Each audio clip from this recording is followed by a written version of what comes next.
الفضل YouTube channel میں آپ کا استقبال ہے۔ السلام علیکم ورحمۃ اللہ وبرکاتہ۔ سورہ آل عمران آیت نمبر 37۔ اعوذ باللہ من الشیطان الرجیم فتقبلها ربها بقبول حسن وأنبتها نباتا حسنا وكفلها زكريا كلما دخل عليها زكريا المحراب وجد عندها رزقا قال يا مريم أنى لك هذا قالت هو من عند الله ان اللہ یرزق من یشاء بغیر حساب۔ تو اسے اس کے پروردگار نے اچھی طرح قبول فرمایا اور اسے بہترین طریقے پر بڑھایا اور اس کی خبر لینے والا حضرت زکریا کو بنایا۔ جب حضرت زکریا علیہ السلام ان کے حجرے میں جاتے تو ان کے پاس روزی رکھی ہوئی پاتے۔ پوچھا اے مریم یہ میوے تمہارے پاس کہاں سے آئے؟ جواب دیا یہ اللہ کے پاس سے ہے، بے شک اللہ جس کو چاہتا ہے بے شمار روزی دیتا ہے۔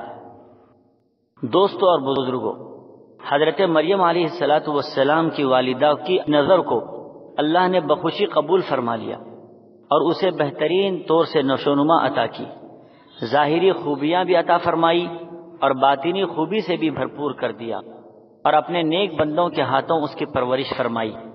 حضرت زکریا علیہ السلام کو ان کا کفیل بنایا۔ حضرت زکریا علیہ السلام نے حضرت مریم کو اپنے ذمے لیا اور ان کی اچھی تربیت و پرورش فرمائی۔ حضرت زکریا علیہ السلام مشہور روایت کے مطابق حضرت مریم کے رشتے میں خالو لگتے تھے۔ اس آیت میں اللہ تبارک و تعالی نے حضرت مریم کی بزرگی اور ان کی کرامت کو بیان کرتے ہوئے فرماتا ہے کہ حضرت زکریا علیہ السلام جب کبھی ان کے پاس ان کے حجرے میں جاتے تو بے موسم کے میوے ان کے پاس پاتے تھے، جاڑوں اور سردیوں کے موسم میں گرمیوں کے پھل اور میوے اور گرمیوں میں سردیوں کے پھل۔ ایک مرتبہ حضرت زکریا علیہ السلام نے پوچھا کیا اے مریم تمہارے پاس یہ رزق کہاں سے آتا ہے؟ حضرت مریم علیہ السلام نے جواب دیا کہ اللہ کے پاس سے آتا ہے، وہ جس کو چاہے بے حساب رزق روزی عطا فرماتا ہے۔ وآخر دعوانا ان الحمد للہ رب العالمین۔ اس چینل کو سبسکرائب کریں اور اس کو زیادہ سے زیادہ شیئر کرنے کی کوشش کریں۔